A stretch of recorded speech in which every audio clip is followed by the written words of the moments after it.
Hey guys, welcome back to Maternity Mama. Thanks for tuning in. First and foremost, I just want to wish you a happy holiday season.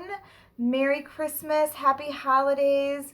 We're getting into the full swing of it around here. Christmas music playing everywhere. We live in Wisconsin, so it started to snow today. Kids are all excited at school. The kids are all excited at home.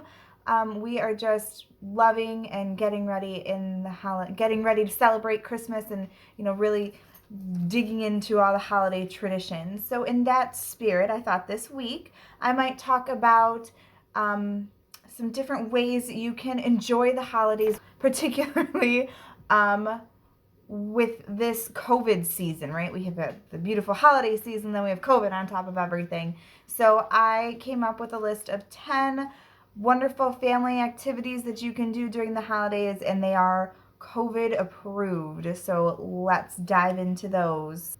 Number 1, take a holiday lights tour around your town. So my son Samuel is 3, and this is so far, it's been the best holiday year. He's really into it. He's starting to understand everything. He loves the lights and the songs and all that stuff. So whenever we're out and about, we go and maybe pop into some different neighborhoods and see the lights. We slow down while we drive by them so he can see out of his car seat, and he just has a blast doing that. So you could take your family out and make a night of it, really.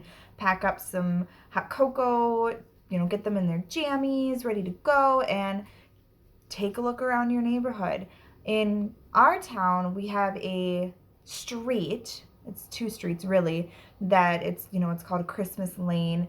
A lot of them are candy cane lanes, that kind of things, that they're known for their lights decorations, right? So check out, see if you have those.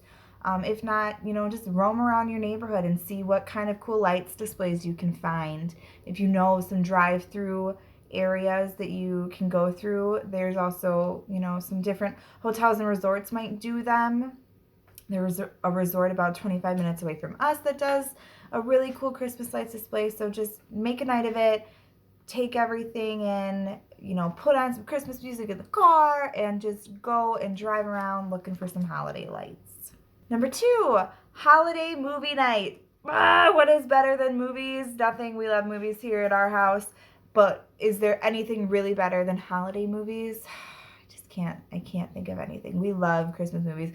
I think we've been watching Christmas movies since mid-November. I don't know, really long time. So, same thing. Get some jammies, get some hot cocoa, and curl up and pick a good Christmas movie to watch, or 2 maybe, depending on your kiddos' ages, if they can sit through them. Although, Sam could sit and play and watch Christmas movies while we did that. Some good ones, some family faves from our household is Klaus on Netflix. If you have not seen that one, I think it was new last year, 2019. It's a really, really cute movie, a different take on the origins of Santa Claus, and we really like it. It's an animated movie. We also really like the Christmas Chronicles, the original one on Netflix. Not so much of a fan of the new one, but we really love the original Christmas Chronicles on Netflix with Kurt Russell. On Disney Plus, they released last year Noel with Anna Kendrick. We really like that one. It's a lot harder for Sam to get into, but it's a really great one if you have older kids. Or of course, you can always go with some classics. We love Elf, love it around here, quote it daily. It's a good one. Or either of the Grinch movies. So the old school one that you probably watched growing up as a kid, like I did. How Grinch Stole Christmas with Jim Carrey. Or there's the new one, the new Grinch, that's animated with Benedict Cumberbatch playing the Grinch. That's a really good one too. So curl up with some hot cocoa in your Christmas jammies, maybe make some popcorn, and watch a holiday flick for the night. Number 3, make a paper chain countdown to Christmas or whatever holiday you celebrate. So in our house, we could make a red and green paper chain. Have you seen those? And you take some construction paper, you cut it up into strips, and then you make circles out of them and chain them together. making those in general is just fun, but then you could make an extra step and make a countdown till, Christmas, till Santa comes, and every morning, kind of like an advent calendar, you can rip off a piece and see how many left until Santa comes. It's always a good time. Number 4, if you are blessed to live in a place that has snow like we are, we have a ton of snow. Most of the time we live in Wisconsin. Blessing or curse, I suppose, depends on the way you look at it. If you live in a place where you get snow, go out and play in the snow. Find yourself some snow pants or some super thick extra sweatpants, I don't know, and get out and play in the snow. Make some snow angels, make a snowman, have a snowball fight. It's truly so magical, um, to your kids, to you, to get out there and play in this snow, this beautiful, cold thing. When it's falling, it's really pretty before it's all slushy. But get out there, make an igloo, just spend some time getting dirty with your kids and playing in the snow and enjoying their company. There's just something about being outside, being out in nature, and this time of year for us in Wisconsin, that means snow, and they love it. Then again, you come in, dry off. Maybe that's when you have your holiday flick night and you curl up with some hot cocoa, but just get out there, enjoy the weather, enjoy the snow, and make it magical. Number 5, make your favorite Christmas cookies and then go and deliver them to maybe your loved ones who can't get out during quarantine, or maybe the local fire station in your neighborhood. We did this a few weeks ago. We made a few different batches of cookies, and then we went and delivered them to my grandma, who hasn't really been able to get out during the COVID season. So we were able to pack some up in some Tupperware and put it on her doorstep and say hi through the window. It's just, I don't know. Christmas cookies are great and they're awesome and you love to make them and it's so much fun. And Sam had a blast making those cookies. I had Bennett in the carrier and we really made a go of it and spent some quality time together doing that. But then you're left over with so many Christmas cookies and we just didn't have enough space. So I thought, well, let's go give some to Grandma. It would be great.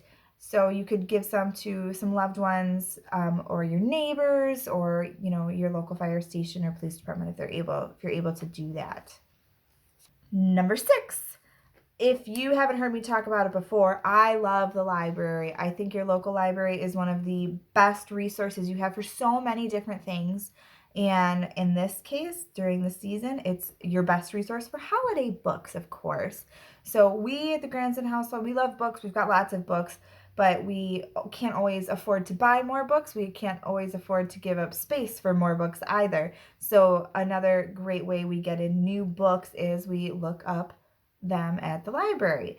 Your library may not be open right now, but if your library is like mine, it has an online catalog that you can go through and find different books and then place a hold for them and then go pick them up. My library right now is even doing curbside pickup, so I don't even have to go in. I can just pile the kids in the car, give them a call, they bring my books out to me. So if you're looking for some new holiday books, check out your library. Number 7, we haven't done this one yet. My kids are still a little too little, but have a family slumber party by your Christmas tree. How fun is that? I can't wait to do that. Josh and I have talked about it a few different times. We've got our TV. We could put on a Christmas movie and have the Christmas tree lights, and then we have some other lights that are decorating our living room, and just snuggle up as a family and have a big sleepover. Oh, my kids would love that. Sam would love that. I can't wait until they're a little bit older to just enjoy it. Wake up, make some cinnamon rolls. You're all together. It just sounds like a blast, doesn't it? So fun. Number 8, make ornaments. So this initially sounds a little scary. I don't know. When I first became a parent, I'm like, whoa, make an ornament? How am I going to do that? I've made them the last few years since we had Sam, and it really isn't as tricky as it sounds. There's a million ways you can do them. You could use salt dough to make some different handprint or footprint ornaments. Salt dough is literally just flour and salt, and then you bake it after you make an imprint in it, and then you can paint it any way you like. You can make gingerbread cookies, let them dry out, and hang them as ornaments on your tree. Just make sure to poke a hole in them before you bake them. You can even make ornaments out of paper, and they can last. These are Samuel's little feet from 2017, painted. We just painted his feet, put them on the paper, made some little holly to make the mistletoe in there, put a bow on it, put some ribbon on it, called it a day. We made this one a few years ago. This is Lucas's hand. And then the fingers we turned into little snowmen. So there are a ton of ways. I got this globe ornament at the dollar store. I picked out these colors so that it worked with what I wanted to do with the snowbed. There's so many different little cute, cheap handmade ornaments you can make at home with your kiddos and soak in those memories of making the ornaments, and then they hang on the tree every year and you get to see them and look at how little your feet were. I just can't. I just look at how little his feet were. I just can't. It's so cute. Number 9, donate some toys. So my boys are incredibly blessed, and we make a point every year around this time to let them know how blessed they are. We remind them, and that some people aren't as lucky as we are, as blessed as we are. So we take some time, we go through some of their old toys. They're gently used toys, nothing that's broken or chipped or whatever. And they're stuffed animals that are gently used, and we pick some to go and donate to our local women and children's shelter. And I think this is super important for us to be able to teach our kids how blessed they are and how lucky they are, and they're able to serve others through this. During COVID, you can't necessarily go and, donate time at a soup kitchen or at a food pantry, but you can donate some items that you might have thought about they don't need to be around anymore. They're still in really good shape, though. Let's give them to some people who need them this year. Number 10, this is going to be a new one that's in our holiday traditions. It might be good for kids who are a little bit older, but get your kids and make some holiday cards for some troops that are overseas. There are a few different ways that you can do this, some that I found online after a really quick Google search. America's Adopt a Soldier, the USASOA, or the United Soldiers and Sailors of America. They do Operation Christmas cards. And then also on Facebook, I found a group called Operation Cards for Troops. So those are 3 different ways. There are plenty more, but those are 3 that I found quickly for you to be able to donate some Christmas cards, and those organizations help and send them over to the troops. There are lots of different ways you can make many different cards. Check with each different organization about how you get those cards to them, if they need any other supplies, if you're able to do that. But there are our soldiers across the seas who are not able to be home with their loved ones and think that they would just really enjoy having some cards from some really cute kids come to them, right? And it's, again, a really good teaching opportunity with my kids to be able to talk to them about soldiers and how they fight for our freedom. And then you get to make some memories making cards and drawing different things. So that's it. Some 10 free family holiday activities that are COVID approved during this crazy time we live in right now. If you did any of these, please let me know in the comments. If you have others that you try out every year, or you have different traditions that you do every year, please also let me know. I'm curious and always looking for free or cheap family activities to do during the holidays. This time of year, it's just about making memories. It doesn't have to be expensive, and that's how we try and do things here at Maternity Momma. Thanks for tuning in this week. I hope you have a lovely holiday season. Please subscribe here on YouTube. Please subscribe wherever you listen to podcasts. You can also find us on Facebook and Instagram at Maternity Momma Podcast. We have new episodes every Tuesday. Thanks. See you later.